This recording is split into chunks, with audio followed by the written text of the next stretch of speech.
What's going on, everyone? Welcome back to another post game here on Mets Central. And the Mets win 7-6 in extra innings over the Baltimore Orioles. And that might have been the best win of the season, to be completely honest with you.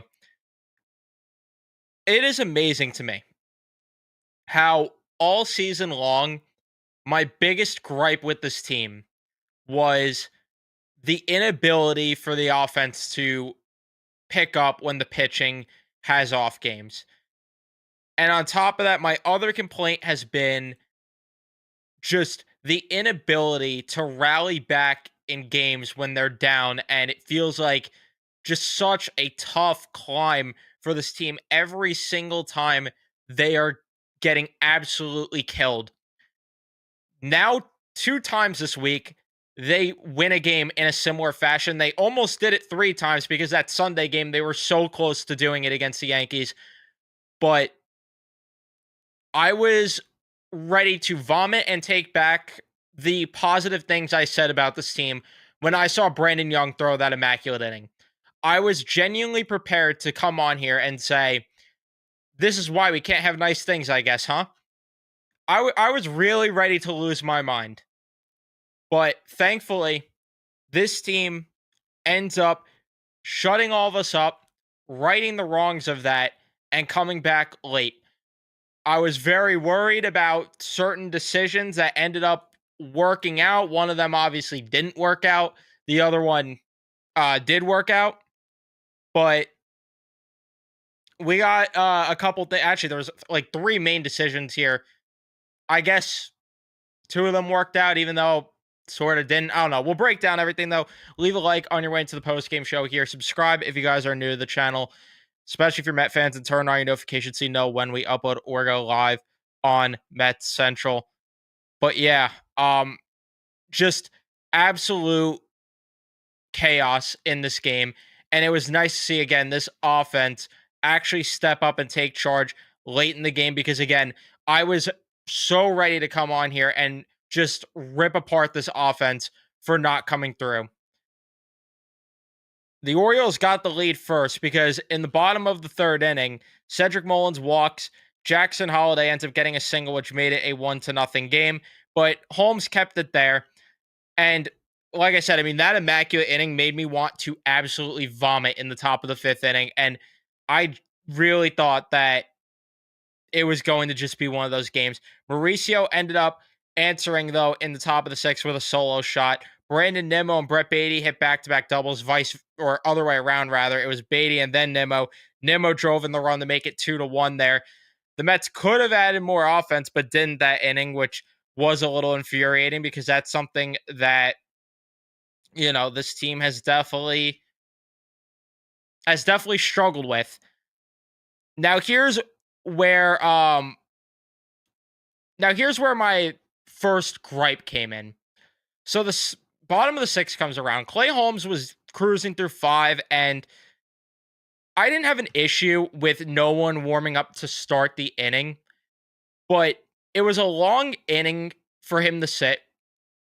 And on top of that, Clay Holmes has really struggled going beyond the fifth inning.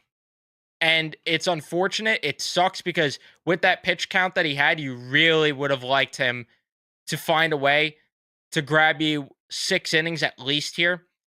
But my problem was more so the fact that they didn't have anyone ready to go after Holiday got hit by a pitch. Right then and there, you got to warm up. I wanted Reed Garrett warmed up there because my thought was you have Gunnar Henderson and Ryan O'Hearn coming up.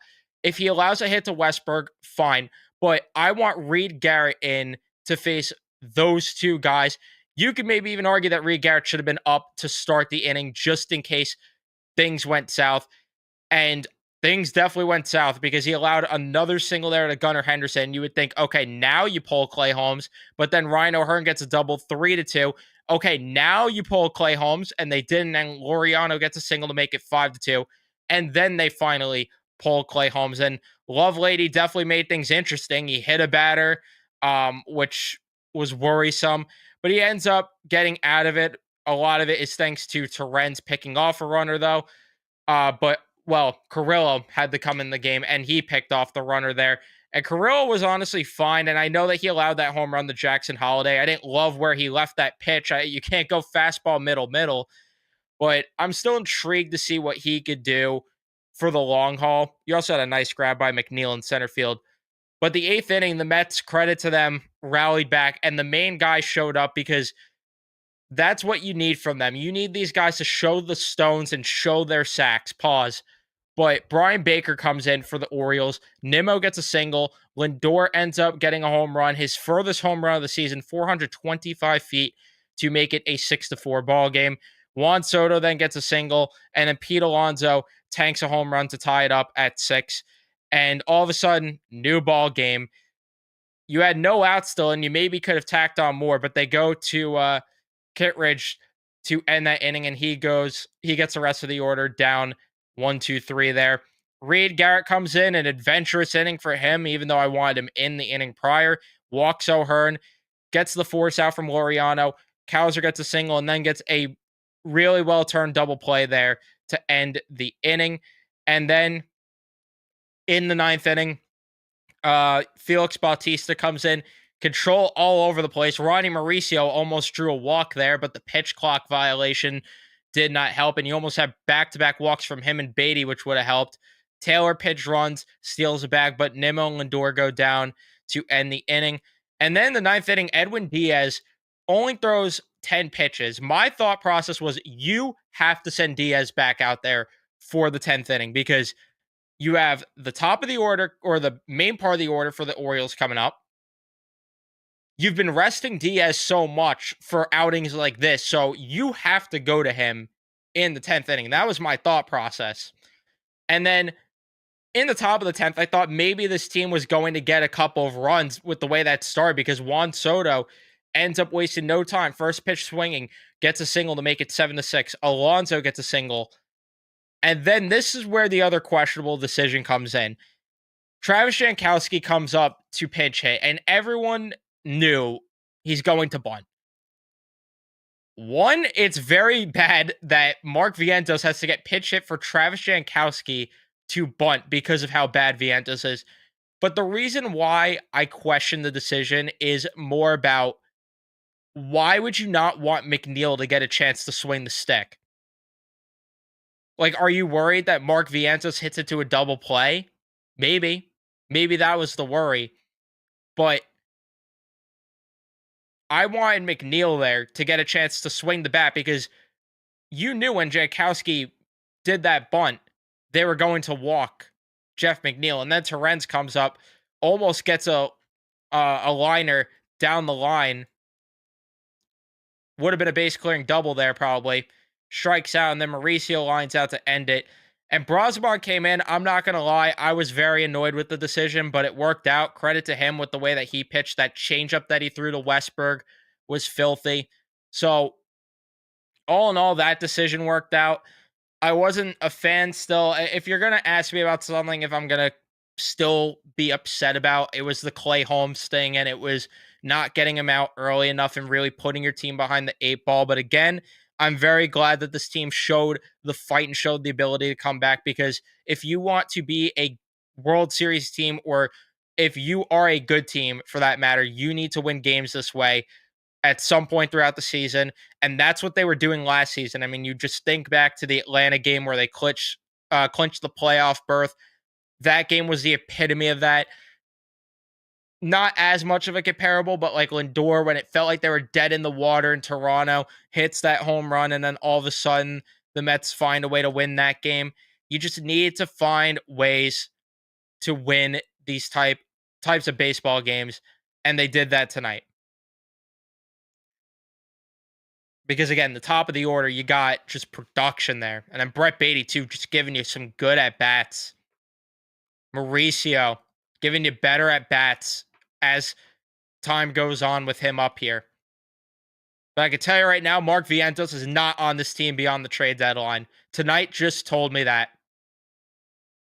Unless he hits like Barry Bonds down the stretch for the next 3 weeks or so, whatever it is until the trade deadline, Mark Vientos is gone come the trade deadline because It's either you get rid of him or you DFA him and lose him for nothing.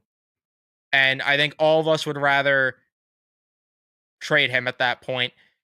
And you can't have a guy that is coming into DH, pinch hit DH.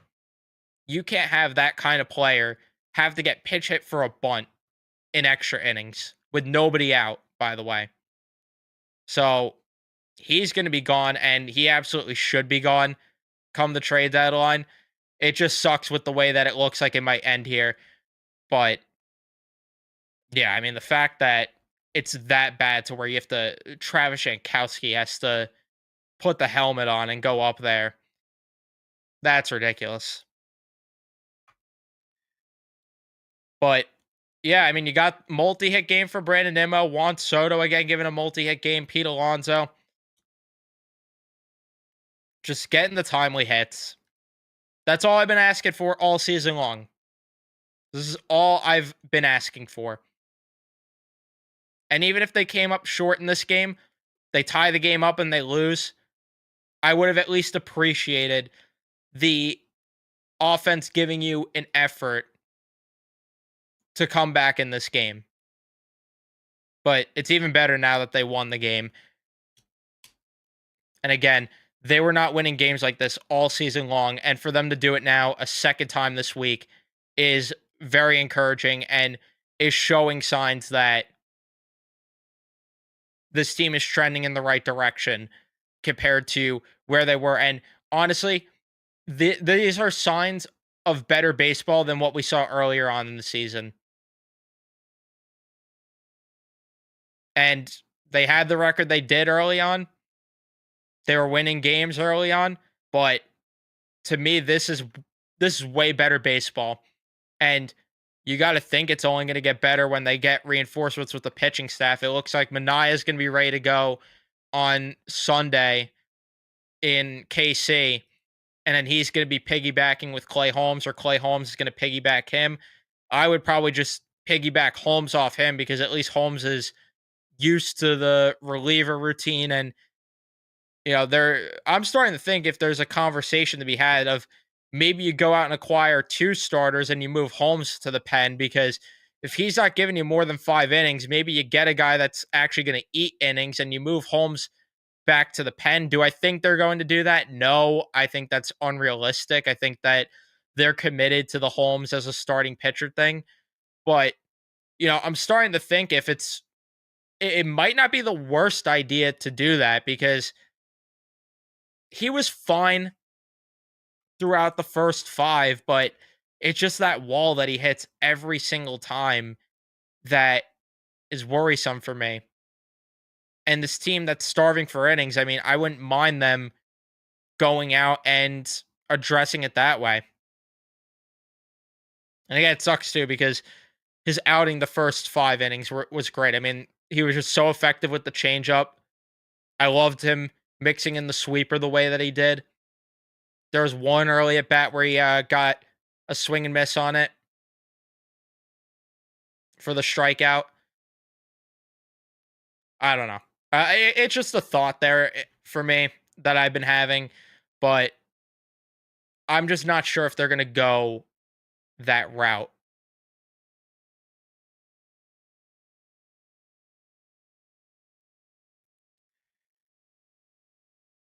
So now they're half a game out of the division, and all I could say is keep winning these games. Again, just winning series at this point until you get to the All-Star break is all that I'm asking for at this point, because then this team will start to get a reset. You get your arms fresh and everything, and it's going to be a little bit easier to survive, especially with the reinforcements. And you play the Reds and the Angels, then you get towards the trade deadline, and maybe there's a conversation to be had about this team, really taking off from there.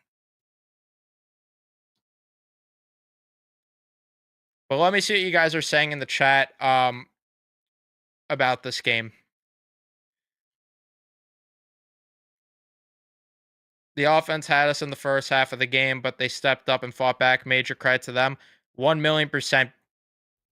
It's just something they were not doing early on in the year. And we both talked about it on the podcast at nauseum how you're not going to be able to sustain winning that way.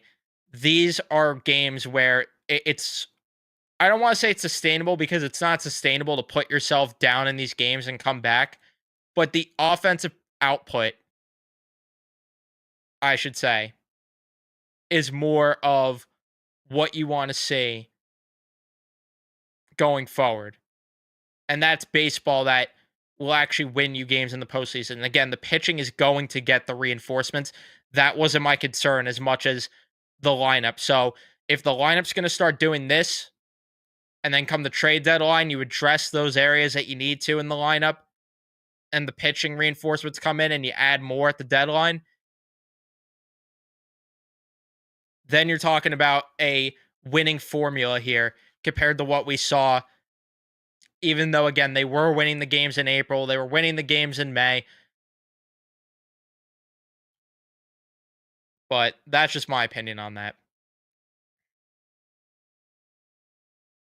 I mean, Soto's kind of been on his game, though, for a month, though, Will.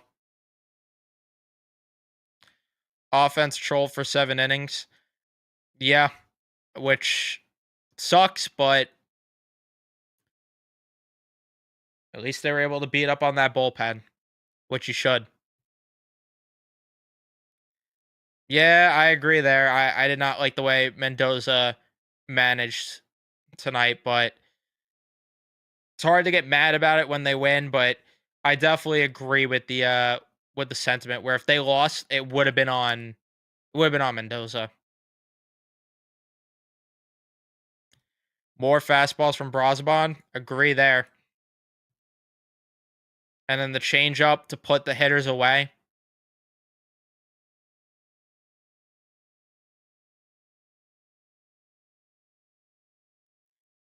Yeah, it's the writing's kind of on the wall there. Vietta's gonna get sent to Pittsburgh for Keller. Maybe. We'll see about that one. And yes, they do have to leave Nimmo in the leadoff spot. Um, Tomorrow, who was the pitcher that they face? Was it Sugano that they face tomorrow? It is. Okay, so never mind. Yeah. Because I was going to say, I want to see what happens when they face a left handed pitcher who they end up. Um, yeah, I wanted to see who they ended up putting in the leadoff spot or who they end up putting in the leadoff spot when it's a lefty, because that will be telling to us. I also forgot to mention, too, that Seng is going to be returning on Friday as well.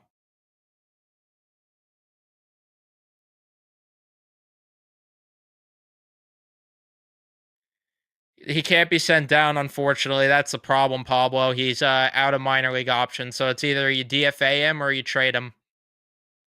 Unfortunately, there's no other option, and I would agree that you send him down, but not in the cards, unfortunately.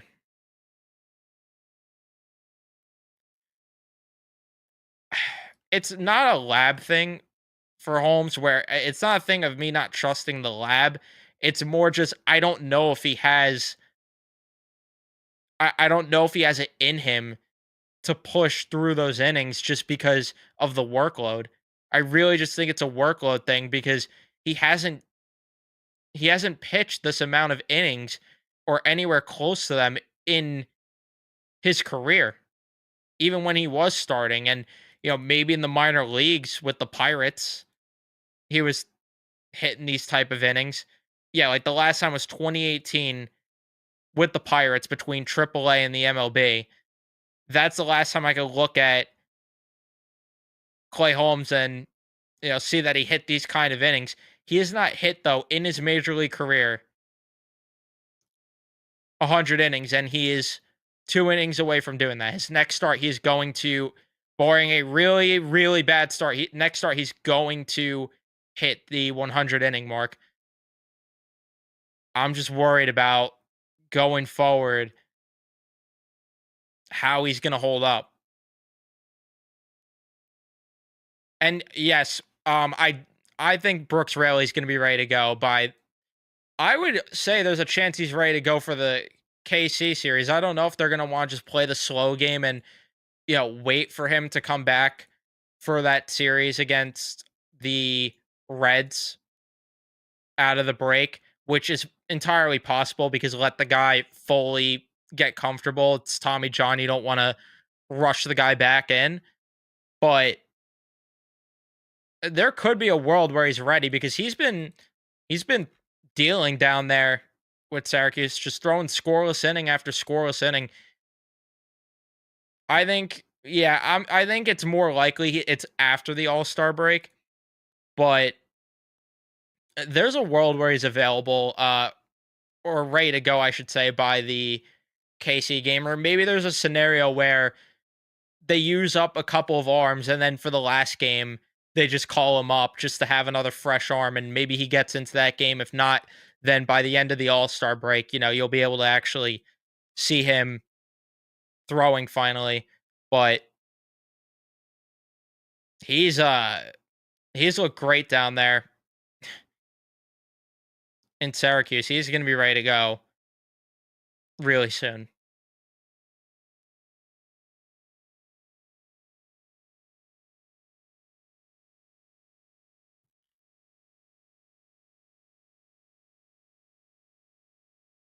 And I agree. You still need to see more of it. It's definitely too small of a sample size, but they gotta they do have to build on this. And if they do, then that tells me this team's headed in the right direction. But I'm gonna wrap things up here. Thank you everyone for tuning in and watching. Leave a like if you enjoyed, subscribe, turn on your notifications so you know when we upload or go live here on Met Central. And I'll see you guys in the next one.